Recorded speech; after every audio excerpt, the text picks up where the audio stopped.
So here we are, 2 subjects and 1 object. A book that we worked for a long time to make. 1 pandemic. It was going to be a 5-year work process. It was a commission from an institution in Spain, and then the freedom they gave me and then that we gave ourselves was total, no? And one of the consequences is of freedom in the work and in the process of a book is transparency, no? And I think this book is, in my opinion, is a very transparent and it's kind of an open heart operation. And I'm very, very happy to have you, Claes Storm, the designer, as a companion in this trip, no? The book starts, if you want, I start with it. The book starts in a conversation between Claes and I about process, no? I didn't want a book that deals or that describes the work, which I think normally is always diminishing the practice, no? And so in the beginning it was going to be a book of process, no? And that's how we started, no? Well, it started with a lot of files. It started with a lot of files. It started with 5 years of just image capturing, and then going through that and figuring out where is the beginning and where is the end. And yeah, I thought very much in the beginning that it was only process. So what we see here is kind of the result of like 2 years of conversation of like turning a process book into also containing works, and how can that how does that look, you know? So we have one title that is representing of one book, and then we have another title that is representing another book that we don't want to call a catalog, but somehow also have a reminiscent of a catalog, while the other one definitely full bleed images trying to capitalize like snapshot of like how does Carlos' process look like. I think. Yeah. A book is an opportunity, same as an exhibition. An exhibition is a cut in a timeline. So in my case, I work with like 5, 6 projects, 7 projects at the same time, and some stop, some progress very fast, and you have to resolve and things and think solutions very fast. And some others are stopped because a factory will never answer you again, and so there's kind of different rhythms in the practice that they don't show in the final element of the work. The book wants to capture that in some way. You know? I think one of the sentences in the proposal between you and I was about that. No? It was about like the dead ends, the successes, if there is some, or where the idea finds a good port, a good ending. A book is a different animal. It's not the work. It's just something else. Capturing that is something that I have no idea how happens, and you happen to do it very well, no? Yeah, I think, yeah. Well, I don't know. Let's see about that. But I think what I really like is with this book personally is like how we can be at a page or like a section that describe one work, but we are already fed with information about multiple works that will happen later down the timeline. So you can start in the beginning, but that translates down towards other projects. So like, you know, we see already, I don't know when this is, but in the past we already see reminiscence, or I don't know if that's the right word, but we see objects that will future-wise become something.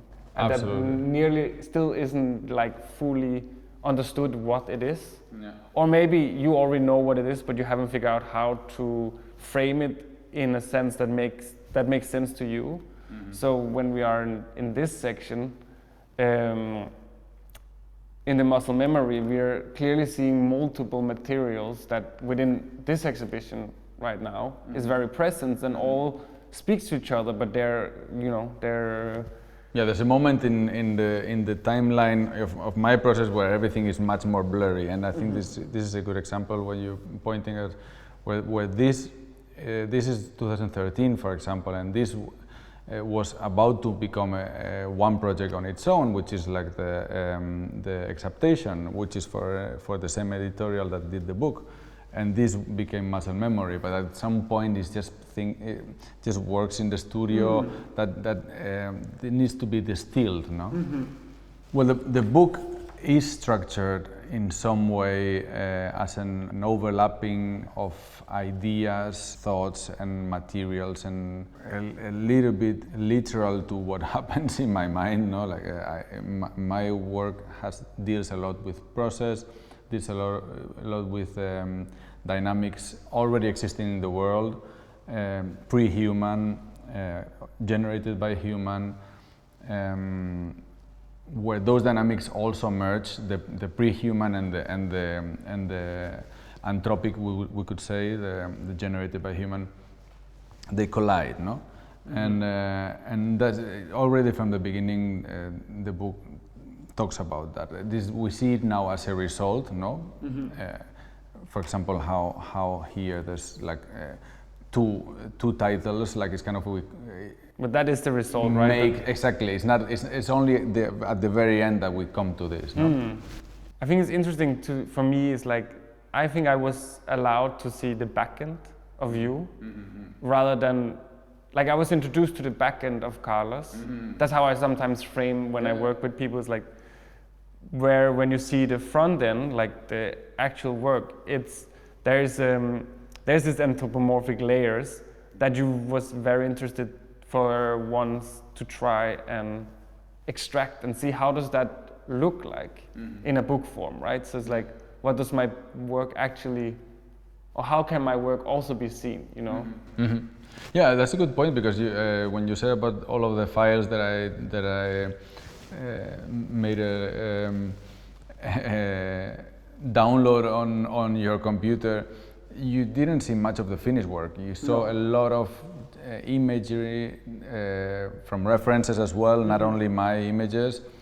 I obsessively take a lot of photographies with my phone or with the camera of many things that are happening around, that are very satellite to the work and very residual to the work, and then sometimes become like the center of the work, but maybe like 10 years after. Yeah. And that's really difficult to handle, and not everybody can handle that as a designer and see through that, no? The title, Rock Turns into a Frog, comes from a text by Stephanie Hessler. She's one of the two texts that are in there, and it's a very, very rich text. I asked her intentionally not to write about the work.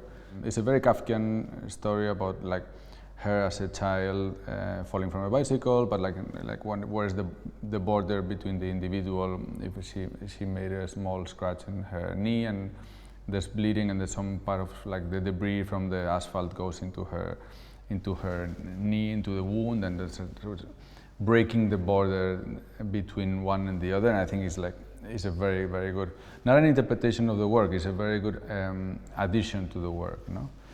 And the second text is by Paul Hobson, totally different text, very like materialist philosophy, very object-oriented, more descriptive, more cerebral, we could say, more brain focus.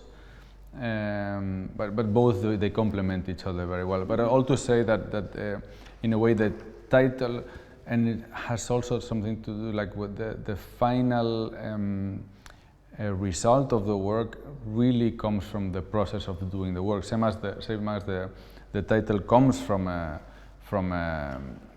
moment in the text, from a moment on the reading of the work, which I think that was one of the intentions, that the work just reflects on itself in a very, very open way, no? Yeah, totally. It shows a duality, I think, or like what we wanted, our duality language, the two texts, you know, one very strict and one very like, yeah, thinking about what is it or what is what. I think that's a very good platform to start with the book, being like led down two paths. And that's and that's where it leads you off. It starts with two paths, and that's what the book somehow tries to merge us all the way through until the very end. And it's a playful book. Like we started with the initial of making process, but also having, I think, play with it a lot. I was like, what can we play with and what can we not play with, and when can we allow ourselves to think, even though it's a work, we can do something to it, and where's that border when playing with something that is actually quite fragile and as being a finished piece, but somehow still having representation throughout the book as being like made, and where is that play, and where we allowed to slide a little bit or push it somewhere, or just put it in a completely different spot where it was maybe just starting to vibrate a little bit. Yeah, I mean, we said before, it's another animal, no? Like the book is a new animal, and it has to behave on its own and manifest on its own. And I think in that way is like when the will of the book is bigger than any of our intentions. No? I had a lot of enjoyment just figuring out where had you been or how had you been processing stuff. And as we started out, I never saw your work before doing this book, so it was quite interesting to see how I related to the images. Were this image actually belonging to a different project rather than muscle memory, and that puzzle and figuring out the path was it was extremely enriching, and playing with imagery, because I do have had a preference with text. In my head, I mentally thought that my preference was with text, and I think this was the first time in which I was offered completely the opposite. Instead of having a lot of text, I had a lot of material that I needed to decipher and be having a rhythm and speaking a story. After a lot of conversation and filtering and distilling, we came to a point which is visible in many pages, but this could be an example, no? Where there's an image of process that then became work, and this is the first time in Tale of a Tap that this work is shown, the parts of muscle memory floating, for example, in the tanks. This was processed for the longest time, I want to say 8 years. This is finished work from a show from 2013. And then these small insertions that we call tumors, no? We call them tumors or cysts, no? Which are all images of reference, or images that are not mine and not yours, that are referenced in some way, and you decided to put them in, I think, in a very intelligent way, as kind of like these contaminations of the book, no? Yeah, and I also think this page in general shows very good how, when viewing your material for the first time and hearing the stories about the work, so how this material works, seeing the tumor, seeing a material that somehow have a liking of it, and then also seeing that material again being repurposed. That link for me was like, when I started understanding that we will continuously being referred back to something that we previously saw in some other work down the line, and sometimes subconsciously and sometimes very visually strong.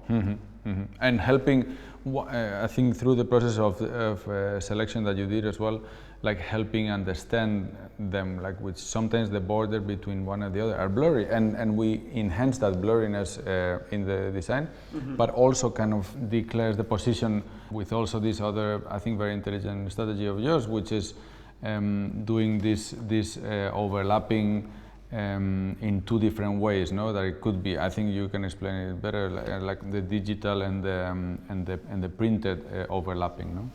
The question arises when you see an image like this, and from your point of view, it's very much a work, like that's a still of the finished work, and somehow for me it still have that say, but I also see it's hugely as a process, describing what happened and where your story. So I think it's important somehow also maybe at some point maybe describe the material itself, but how that material moves or behaves. So as much as it is the finished work, it's also still showing the process heavily, I think, and how this material is really strong at the same time really fragile. Very good example, that one and this one, no? Yeah, where the physical overlapping. And maybe if somebody of the viewers has experience with printing, there's one reference that we had when you're printing one book after another, when you roll some dirty paper in the machines to clean the machines, no, to clean from the other plates. When you get the result that goes to the garbage, is these papers that have been printed in transparency, so they look like this, over and over, no? And you decided to use it as a reference after a lot of process and discussions that we had. I think it's in a very unspoken way. It really talks about that breaking of the hierarchy, that like not giving importance to the result, like just the enjoyment of the process and the non-finished line, as we said, like an exhibition. For me, an exhibition is a cut in a timeline, and the book it is as well. And now I have better installation shots of certain projects that are here, that are not here, and who cares, no? And the process that we were having on the book was teaching us about the work somehow. Was telling. I mean, I was learning a lot through what the book was giving us back, no? A very meta project would be this one, no? Acceptation, where Acceptation is the first project I did with Caniche Editorial, which is a book that is not a book, it's a piece of metal foam. But here you decided to go straight forward to screenshots of the video that was made about it, no? And it's just like, again, it's so like time-based somehow, no? It's basically telling a timeline, no? In physical, crystallizing, and it's something that is very also in the core of my work is relative states of matter, no? Like how things are solid or are liquid. In transitional way, nothing stays liquid or stays solid. No, it's because always it's because the conditions are given. No, and in this case, it's in Acceptation, for example, it is very well introduced. No, yeah, and what we were saying, for example, about the digital overlapping versus the, we would say, orthodox format, no?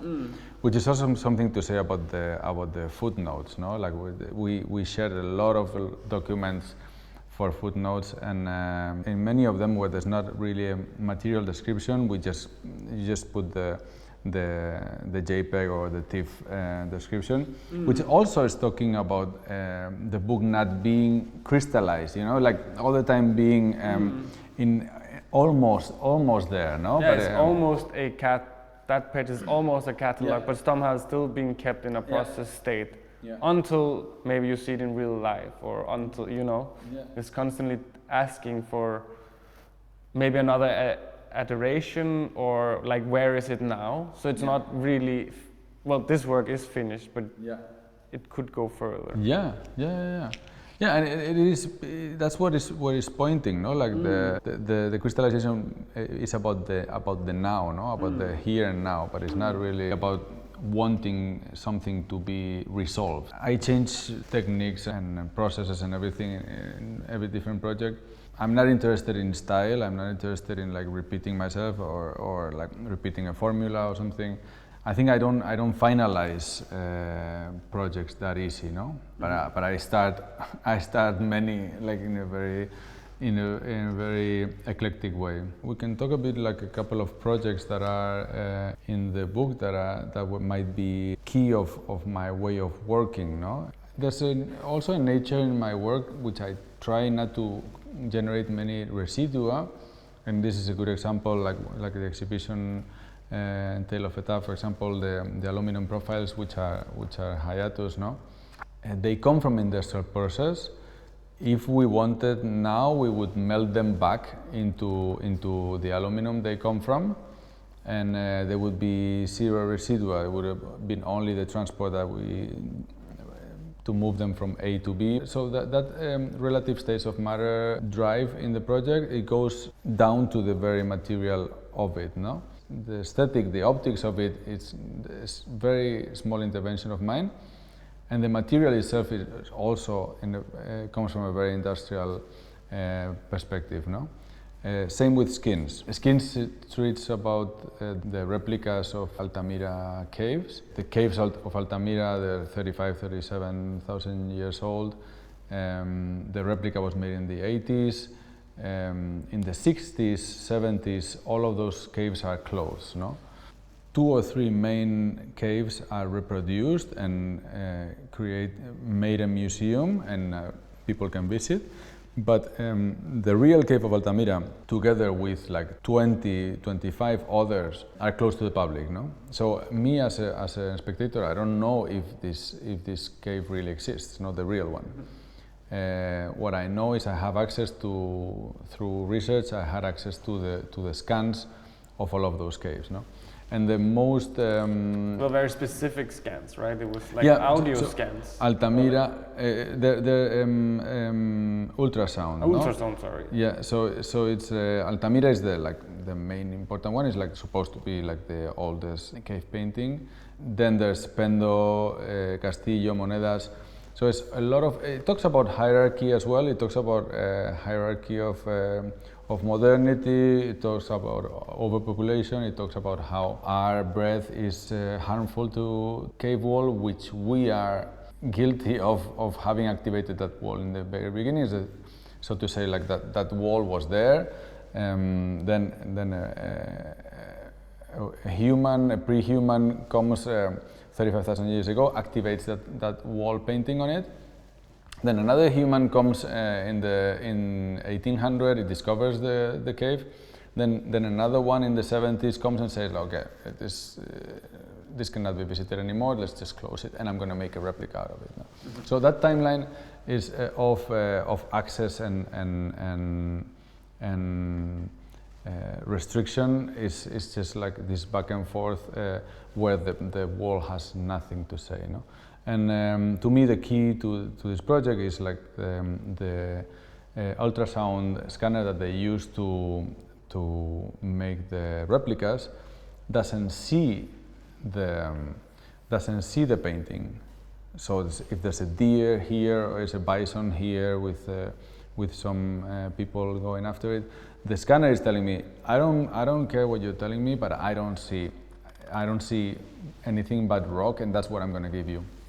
And that was the trigger for me on developing this project, that acknowledging that I can make this happen, because it was very expensive and very time-consuming project. But to me, the key here was like to kind of rewind the walls, no? Like liberating them of the burden they have acquired through our actions, no? I think it's a very good project also, Claes, to explain about process and versus final work, no? And like the percentages or the amount of one and the other, no? In what sense you mean? Like in the sense of like that there's a high representation of actually process being merged? Yeah, and like, I mean, maybe like the only images that we have from me, like the maybe most important perspective from this piece, but then it's like we agree and we enjoy that the residual of the process is more important. It goes on top of everything. No? Yeah, and I also think it comes from what you say now. It's like the front and back end of this work, and how everything actually have a very interesting history, and not always trying to make the tension on that, as we talked before about this finished piece. So we was constantly trying to like show more of like the rich story and like what it takes to get there, you know. And also that it is a reproduction, as we see, and things exist at multiple time intervals within the same project, and that you, I don't think it's not this work, but other works, we see the work in a finished state, but it's not finished yet. I mean, I try to remove myself out of the equation many times, and I think I try to give a specific material or a technique or a conceptual moment, just a little push, like it's just like I read into some situation, I just try to give it a small push more than molding it, I think it's a good example of how many works are intertwined, it's like never resting, always like, it's not that they're ever changeable. I think it's very clear that you can stop something, but they can change if they need to for your own like investigation. It's like they speak now, but if they speak the same thing further down the line, that's all in how you gonna navigate through this world and what you capture along the way. I don't think it's so easy it's very easy for it to look really great, the works, for as long as it needs to, but you need them to see how long they can live, right? The goal is not for it to be finished. I mean, it's really funny because maybe it's just like I don't want them to be finished, Well, that's the struggle of an artist, no? No, so no, some other artists just want to finish and sell and That's true. The reason of working together for me was like the openness and the reading of a situation, and the reading of the work, And I think with the openness, it comes down to like not trying to solidify, but also being I'm extremely into the idea of figuring out what we make together rather than what I can make with your material, So as a graphic designer, I could see many ways that this book could exist differently, but this is not the case. This book is made through 2 years of dialogues and figuring out where do we want to push books, because I think we were really quick at having a good dialogue about what do we like about books.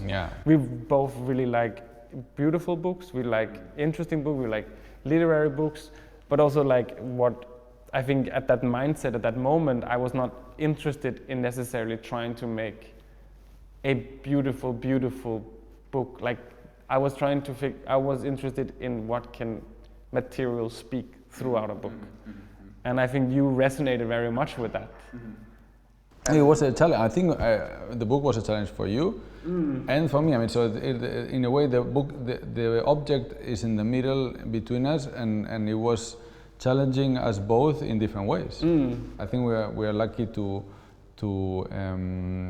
dedicate our time to understand the world and to read the world, and we have to really praise that luxury and not take it for granted, no?